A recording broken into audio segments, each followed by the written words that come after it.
Industries 1.2 billion से अधिक ग्राहकों के साथ भारत का दूरसंचार उद्योग दुनिया का दूसरा सबसे बड़ा दूरसंचार उद्योग है। यह भारत के सकल घरेलू उत्पाद में 6.5% का योगदान देता है। 2017 की तीसरी तिमाही के बाद भारत चीन के बाद दुनिया का दूसरा सबसे बड़ा स्मार्टफोन बाजार बनने के लिए अमेरिका से आगे निकल गया। भारतीय मोटर वाहन उद्योग, जो दुनिया का दूसरा सबसे तेजी से विकास कर रहा है, ने 2009-2010 के दौरान घरेलू बिक्री में 26% की वृद्धि की और 2008-2009 के दौरान निर्यात में 36% की वृद्धि हुई। 2011 के अंत में भारतीय आईटी उद्योग ने 28 लाख पेशेवरों को रोजगार दिया, राजस्व उत्पन्न किया। भारतीय सकल घरेलू उत्पाद के 7.5% के बराबर 100 बिलियन अमेरिकी डॉलर के करीब और भारत के व्यापारिक निर्यात में 26% का योगदान दिया। भारत में दवा उद्योग एक वैश्विक खिलाड़ी के रूप में उभरा।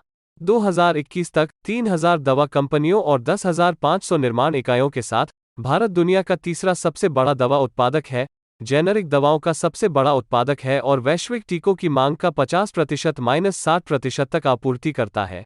ये सभी 24.44 बिलियन अमेरिकी डॉलर तक का योगदान करते हैं। निर्यात और भारत के स्थानीय औषध बाजार का अनुमान 42 अरब अमेरिकी डॉलर तक है। भारत दुनिया के शीर्ष 12 बायोटेक गंतव्यों में से एक है। भारतीय बायोटेक उद्योग 2012-2013 में 15.1% की वृद्धि हुई, जिससे इसका राजस्व 204 रुपये और 40 पैसे बिलियन भारतीय रुपये से बढ़कर 235 रुपये और 24 पैसे बिलियन जून 2013 की विनिमय दरों पर $3.94 बिलियन हो गया। ऊर्जा, भारत की विद्युत शक्ति उत्पन्न करने की क्षमता 300 गीगावाट है, जिसमें से 42 गीगावाट नवीकरणीय है। कोयले का देश का उपयोग भारत द्वारा ग्रीनहाउस गैस उत्सर्जन का एक प्रमुख कारण है, लेकिन इसकी नवीकरणीय ऊर्जा दृढ़ता से प्रतिस्पर्धा कर रही है। भारत वैश्विक ग्रीनहाउस गैस उत्सर्जन का लगभग 7% उत्सर्जन करता है।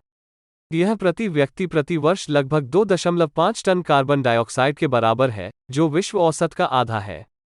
भारत में बिजली तक पहुंच बढ़ाना और तरलीकृत पेट्रोलियम गैस के साथ स्वच्छ खाना बनाना ऊर्जा की प्राथमिकता रही है। सामाजिक आर्थिक चुनौतियां, हाल के दशकों के दौरान आर्थिक विकास के बावजूद भारत को सामाजिक आर्थिक चुनौतियों का सामना करना पड़ रहा है।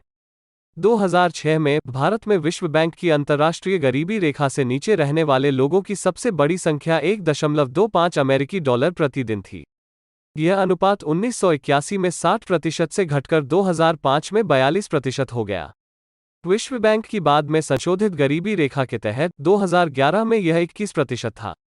भारत के 5 साल से कम उम्र के 30.7% बच्चे कम वजन के हैं। 2015 में खाद्य और कृषि संगठन की एक रिपोर्ट के अनुसार 15% आबादी कुपोषित है। मध्याह्न भोजन योजना इन दरों को कम करने का प्रयास करती है। 2018 वॉक फ्री फाउंडेशन की रिपोर्ट का अनुमान है कि भारत में लगभग 8 मिलियन लोग आधुनिक गुलामी के विभिन्न रूपों में जी रहे थे, जैसे बंधुआ मजदूरी, बाल श्रम, मानव तस्करी और जबरन भीख मांगना दूसरों के बीच में। 2011 की जनगणना के अनुसार 10.1 थी।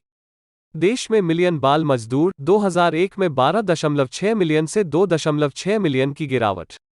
1991 के बाद से भारत के राज्यों के बीच आर्थिक असमानता लगातार बढ़ी है। 2007 में सबसे अमीर राज्यों का प्रति व्यक्ति शुद्ध राज्य घरेलू उत्पाद सबसे गरीब राज्यों की तुलना में 3.2 गुना था। माना जाता है कि भारत में भ्रष्टाचार में कमी आई है। भ्रष्टाचार धारणा सूचकांक के अनुसार भारत 2018 में 180 देशों में से 78वें स्थान पर है, जिसमें 100 में से 41 अंक हैं, जो 2014 में 85वें स्थान से बेहतर है।